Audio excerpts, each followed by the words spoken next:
কমলি শাক অনেক উপকারী একটি শাক, যেটা খেলে চোখের জ্যোতি আলটিমেটলি বাড়ে এবং খেতেও কিন্তু অনেক সুস্বাদু এবং দামেও অনেক কম। চলুন যাই দেখি আজকে কিভাবে কমলি শাক কিভাবে সুন্দর করে রান্না করা যায়। এজন্য আমি কিছু কমলি শাককে প্রথমে কুচি কুচি করে কেটে নিচ্ছি। কমলি শাকগুলো কুচি কুচি করে কাটা হয়ে গেলে আমরা এর জন্য নিয়ে নেব রসুনের কুচি, পেঁয়াজের কুচি, কাঁচামরিচ,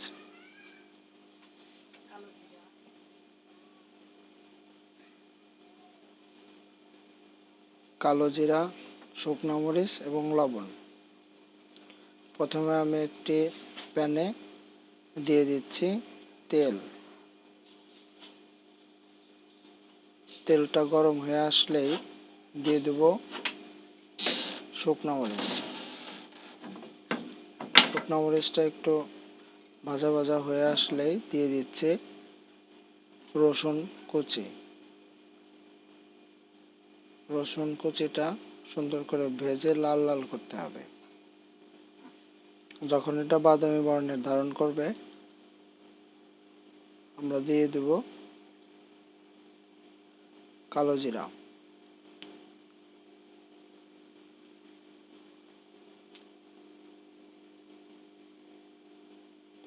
আমাদের রসুনটা কিন্তু একদম বাদামি বর্ণের ধারণ করে ফেলেছে। আমরা এই পর্যায়ে দিয়ে দিচ্ছি কালো জিরা, দিয়ে সুন্দর করে ভাজতে হবে, এতে ফ্লেভারটা অনেক সুন্দর আসে। এর সাথে দিয়ে দিচ্ছি পেঁয়াজ কুচি, দিয়ে সুন্দর করে রান্না করতে হবে। পেঁয়াজটা যখন লাল লাল হয়ে যাবে সুন্দর করে ভেজে নিচ্ছি। এটা যখন লাল লাল হয়ে পেঁয়াজ রসুন এগুলো যখন লাল লাল হয়ে যাবে আমরা দিয়ে দিব কমলি শাক যে কুচি করে কেটে রেখেছিলাম সেগুলো।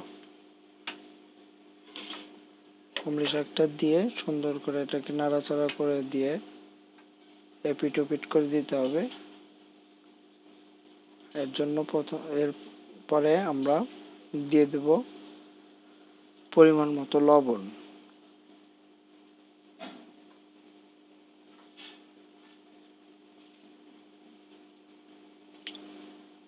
এবং স্বাদ মতো কাঁচামরিচ। শাকে একটু ঝাল হলেই ভালো হয়, আমি একটু মরিচটা বেশি দিয়েছি। আপনারা যারা ঝাল কম খান তারা ঝাল কমও দিতে পারেন।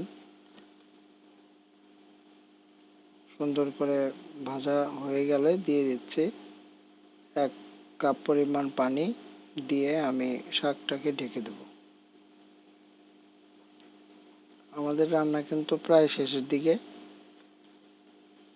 শাকটা ঢাকনা উঠালেই আমাদের রান্নাটা হয়ে যাবে। আমাদের হয়ে গেছে আজকের রেসিপি কমলি শাকের ভর্তা বা কমলি শাক ফ্রাই। আমাদের চ্যানেলটি যারা সাবস্ক্রাইব করেননি তারা প্লিজ সাবস্ক্রাইব করে নিন, আর যারা করেছেন তাদেরকে অসংখ্য ধন্যবাদ। আবার দেখা হবে নতুন আরো একটি রেসিপি নিয়ে। ধন্যবাদ সবাইকে, ভালো থাকবেন।